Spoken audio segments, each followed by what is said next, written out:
Good evening, grave robbers, and welcome back to the television graveyard.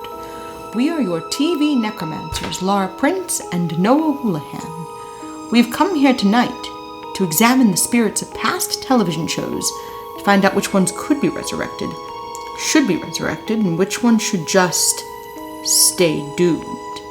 This is a podcast in which we'll analyze the history, the hype, and the aftermath of shows that ran only one season or only one episode. With me, as always, is TV's Noah Houlihan banging his arm on the furniture. This is the all-seeing eye. Today we are doing the Modifiers. Yes, this was something we kind of stumbled upon, and turns out has quite a bit of a following. Yes. For a single pilot. But this is a Nickelodeon show. Yes. That didn't quite make it over that hill. Modifiers aired in 2007 as part of Nickelodeon's Shorts in a Bunch. Okay.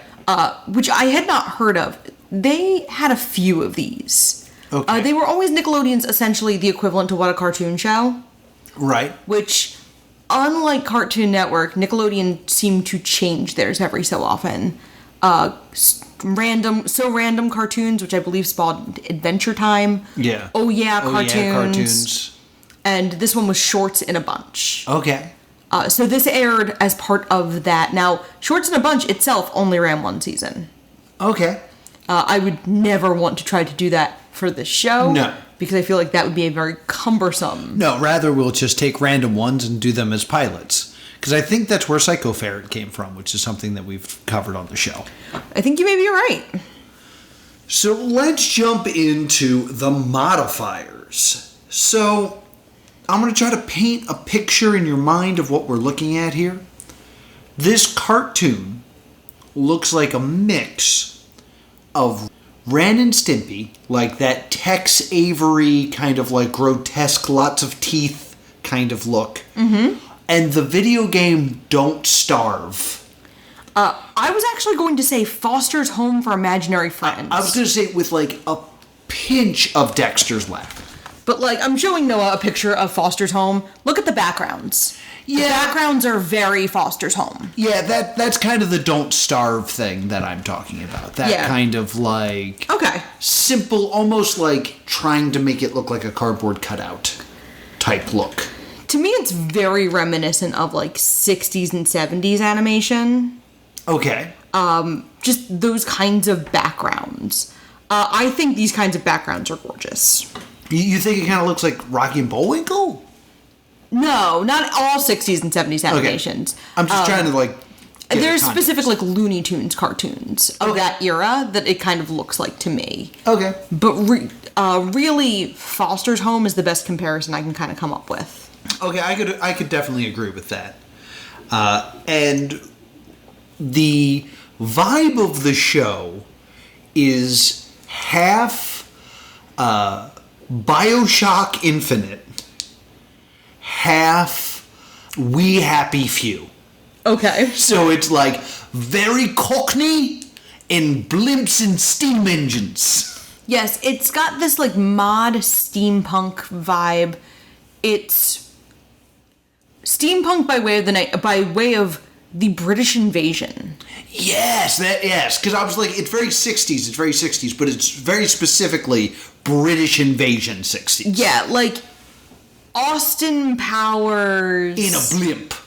Yeah, and my favorite piece of steampunk media, don't fight me, is Etiquette and Espionage. I'm unaware. It's a young adult series called the Finishing School series, in which the protagonist, who is not unlike the protagonist of this, is sent to finishing school to become a lady assassin. Oh, cool. She's learning to finish. Ah, that's fun. And that's also very steampunk-esque. So it has, like, you know, the blimps and that kind of style. But very much this is influenced by 1960s England mod. Okay. So we open with this kind of, like, rat character. Yes. And like I said... Named Rat. His name is Rat. And he's got like... He's kind of a rat-like character. Yeah, he's a rat-like character in that he is... Oh, and is named Rat. Yeah, he's a rat named Rat. And like very angular, lots of teeth in different directions. Like, if this was a person, this would be a very offensive Cockney stereotype. But it's a rat, so it's fine. And he has a very thick Cockney accent. Yes. And he's gonna be doing some robbing, he is. My Cockney's not great. Yeah, he's a bad rat, he is. Didn't wash his face down before he came, he didn't. The thing is, though, I don't want to say he's a bad rat yet. Because we don't really know. Because often, like, thieves are the good guys. Yeah, he's doing a heist. Yeah, like, just because you're doing a heist doesn't mean you're bad. And he sneaks in and he steals the all-seeing eye. Yes. The all-seeing eye.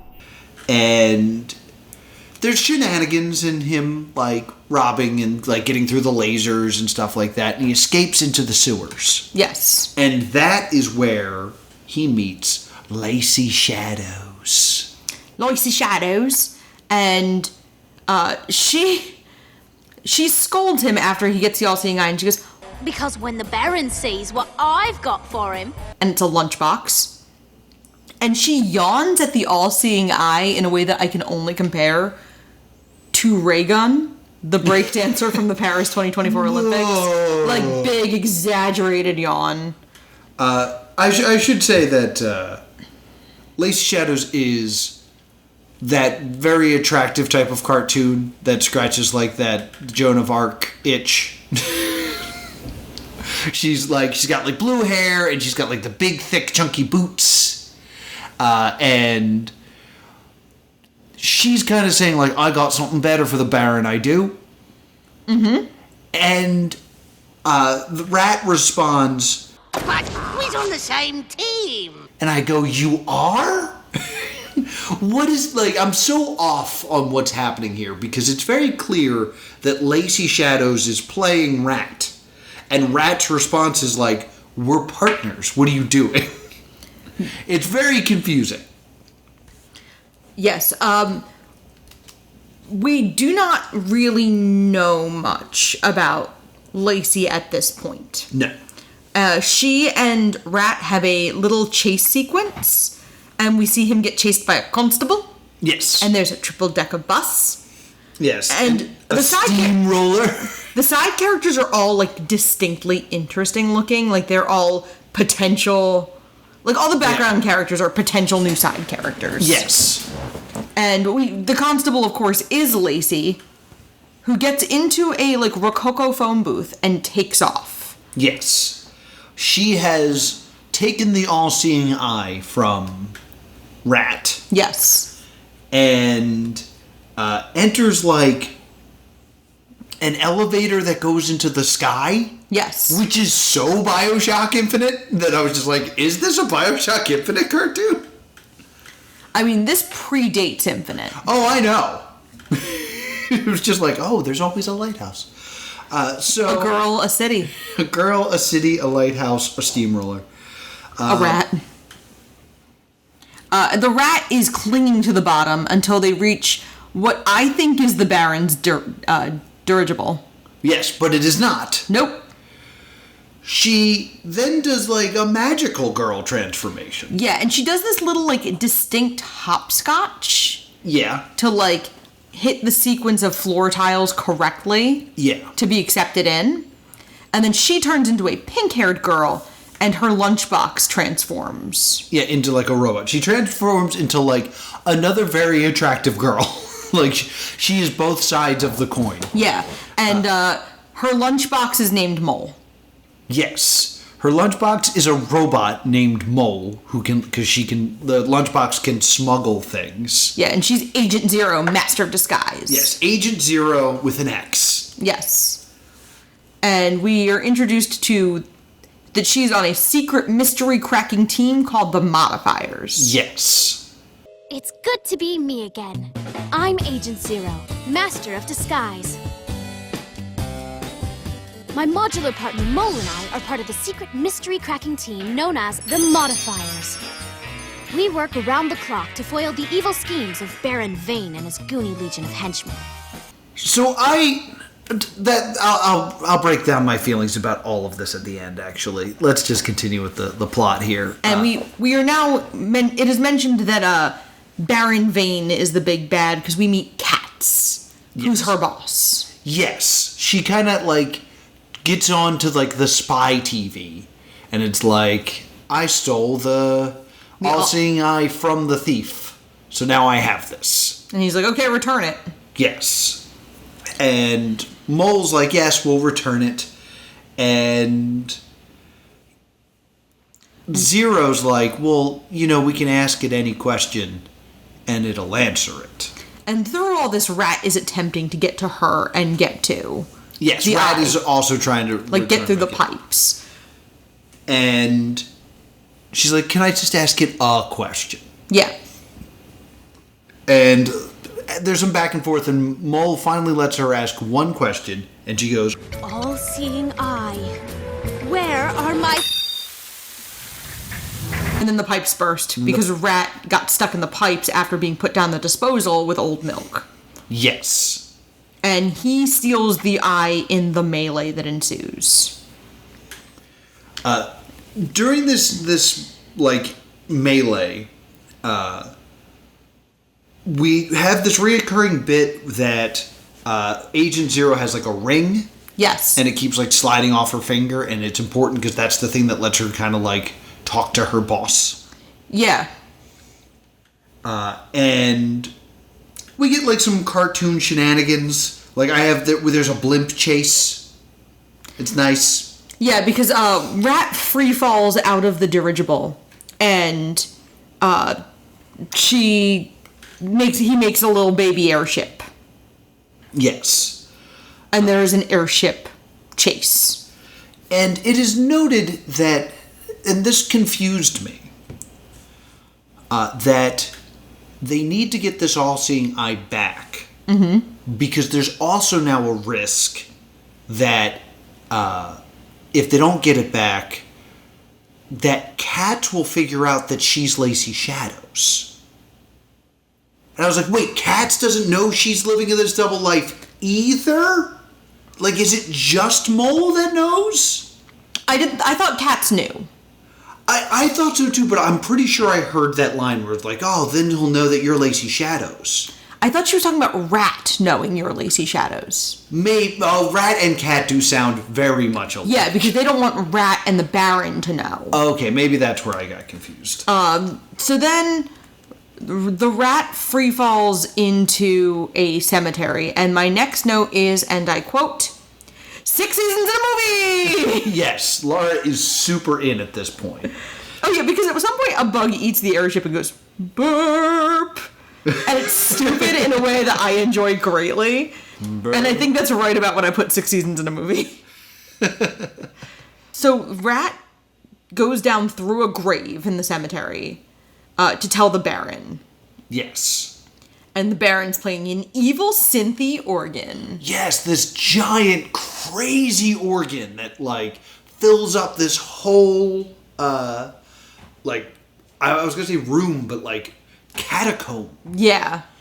And the Baron's, like, bathed in shadow, so you kind of don't see him. He kind of looks, it's like the monster from Over the Garden Wall. Yeah. And I was like, oh, that's really cool. And then moments later, he steps out of the shadow, and I was like, that reveal shouldn't have happened yet. I have thoughts on the reveals in this episode. He's got a very Nosferatu look to him. Yes. And I would have been scared of him as a kid. Yeah. I think he's effective in that way. There's only one thing I despise more than anything, besides the sun and country music. It's being interrupted! Yes. Because Rat keeps trying to get a word in edgewise, because Rat now knows Lacy Shadows is Agent Zero and is trying to tell the Baron, who summons Cornelius, who is a Piranha Loch Ness Dragon John. Yes. He's just a bunch of things. And Zero follows him and finds a statue that has a ball roughly the same size and shape as the eye, and pockets it. And when she arrives as Lacy Shadows, the Baron goes, "Yay, my favorite!" Lacy Shadows, yay! My favorite. Yay! Which is like how I also feel at this point. Yes. And Rat tries to go like, "She's a modifier. I have the all-seeing eye, see?"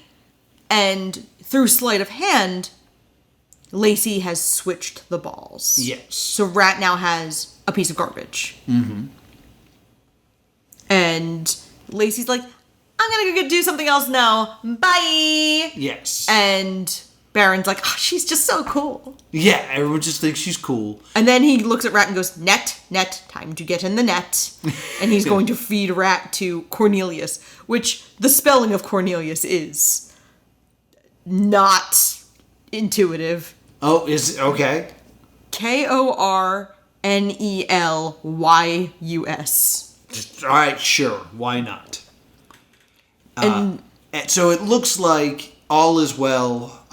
Agent Zero and Mole have escaped with the all-seeing eye. And just as Rat is about to get his comeuppance and be fed to Cornelius, they hear something. it's the ring. The ring once again has fallen off Agent Zero's finger and is now in the hands of the Baron. To be continued. Which I think is the first show that we've covered that ended with "to be continued." I think you're right. Do you know who the voice actress for Agent Zero / Lacy Shadows is? No. Mae Whitman. Mae Whitman. You would know her best as Roxy Richter from Scott Pilgrim. Oh, her? Yes. And, of course, Arrested Development. Yes. And Katz and the Baron share a voice actor Okay. with another character near and dear to my heart. He's that guy with groovy hair. Freakazoid. Oh, Freakazoid, chimpanzee. He's here to save the nation. So Katz and the Baron both share a voice actor with Okay, him. that makes sense. So there's no official confirmed reason the show did not get picked up. There have been theories that there were a few other female-centered shows at that time.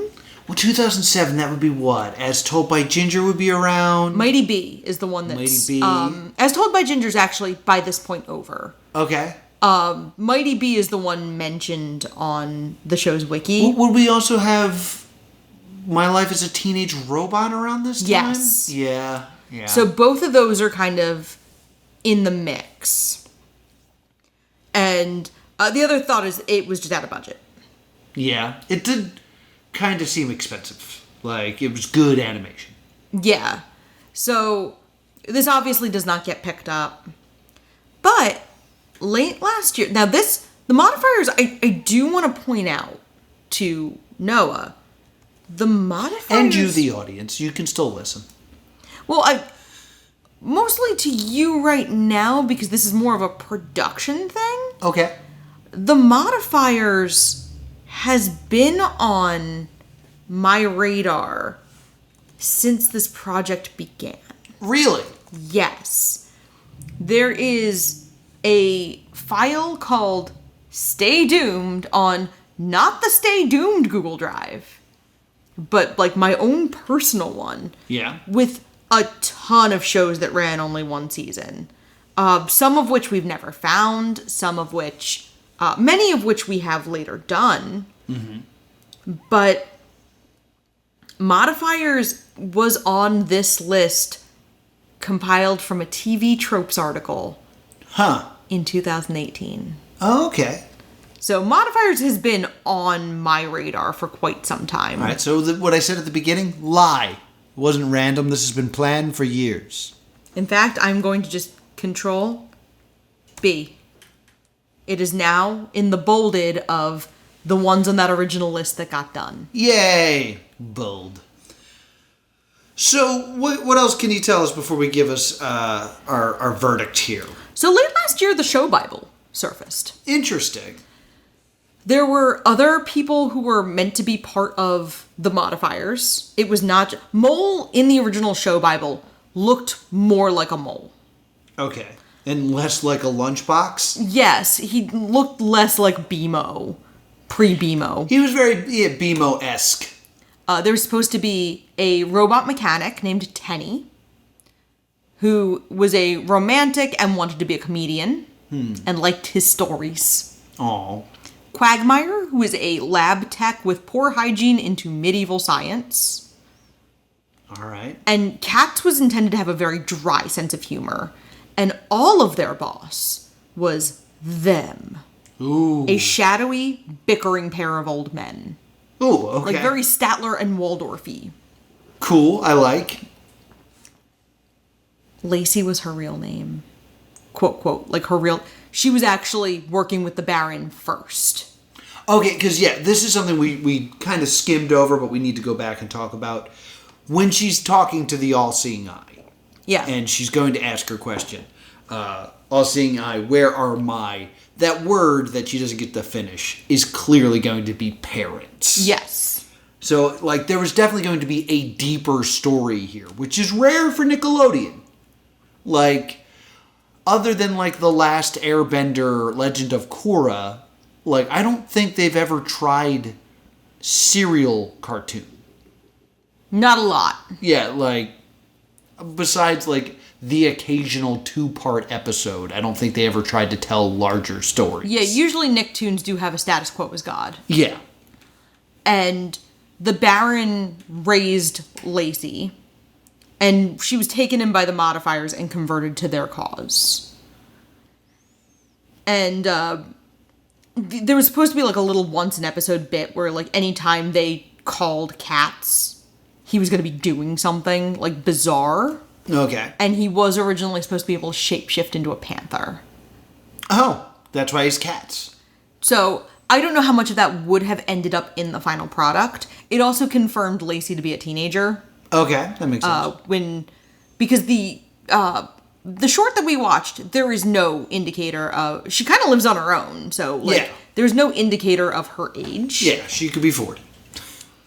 But she's confirmed to be in her late teens, which kind of makes sense for a Nickelodeon cartoon because it would probably have been aimed at middle schoolers, and children's media usually stars kids in the next phase up from where you are. Yeah. Because it's, like, aspirational.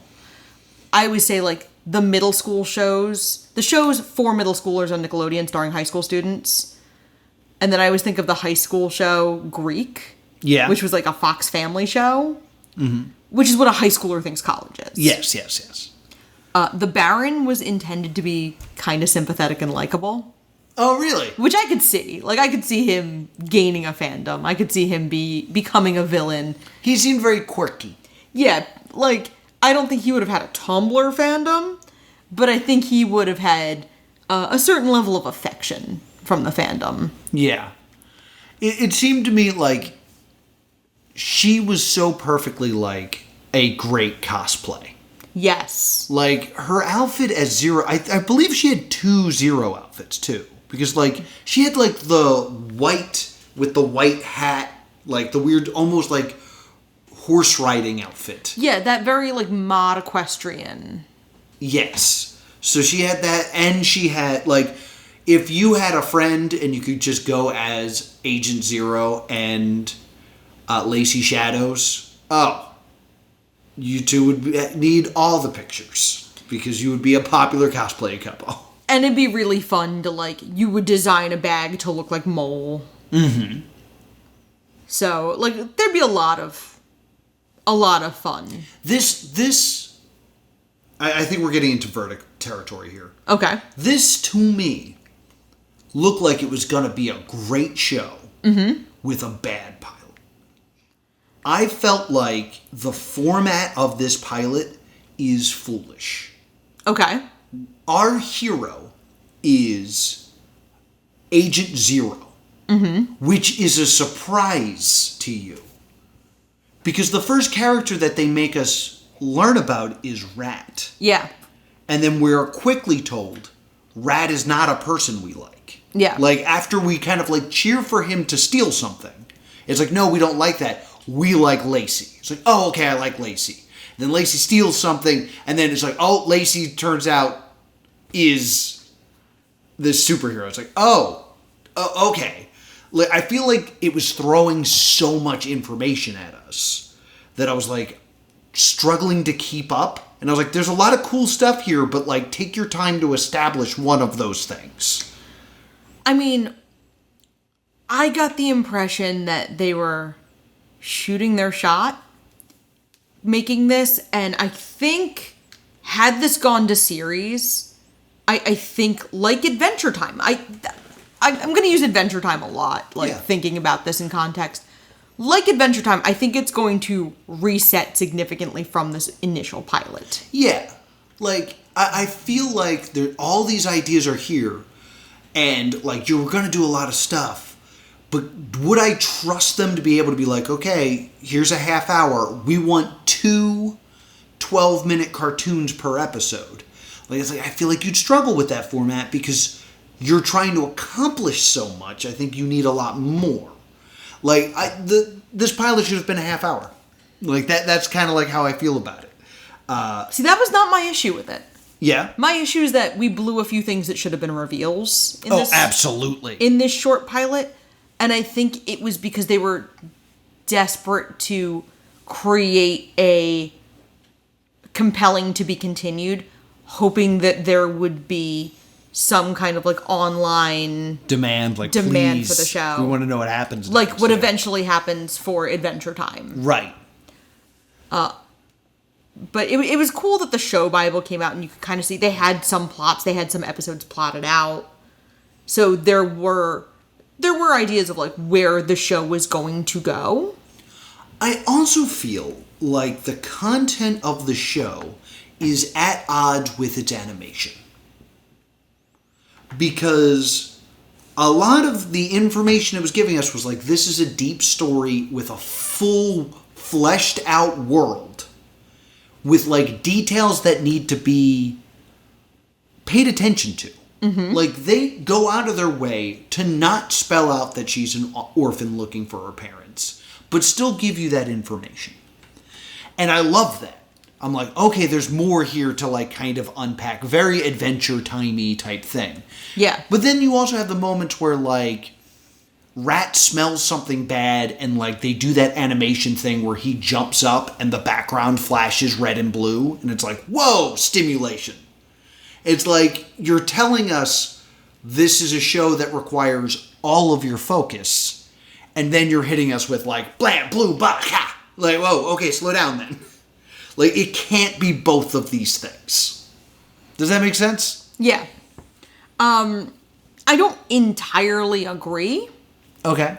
Because I think for that audience it can be. Yeah, I guess that's true. Because, like, I think you're looking at it as an adult looking at animation, not as a kid watching a cartoon. Yeah, that could be true.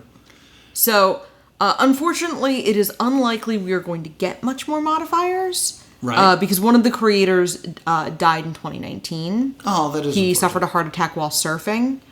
But going back, he was in the art department for Ren and Stimpy. I could tell. So I did want to kind of let you know that he did work on Ren and Stimpy. He worked on a ton of things. Wonder Over Yonder. He was a storyboard artist for The Mighty Bee. Okay. Okay, he worked on My Gym Partner's a Monkey, which the art for Mole reminded me a little bit of the monkey in My Gym Partner's a Monkey. So this kind of makes sense. Okay. And he was a background painter for Foster's Home for Imaginary Friends. So, Chris Riccardi. Nothing from Dexter? There's something very specific about the eye movement, the way that the characters looked around, that reminded me of Dexter. Because Dee Dee had those, like, big blue eyes, and there was lots of stuff of, like, her staring, and then her eyes would shoot to the side. No, as much as it seems like Mr. Riccardi worked on nearly everything else. That's the one that it didn't? No, right down to the other original Cartoon Network, What a Cartoon shows. Cow and Chicken and Powerpuff Girls. Worked on both of those. Let me look at the... Powerpuff Girls might be also, like, what I'm thinking of. So, let me look at the other... It could also be, like...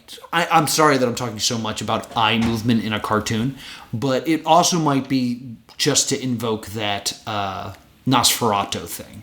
Mm-hmm. Because the Baron is very much reminiscent of Nosferatu, and Nosferatu's whole thing was his eyes would move, and then his head would move.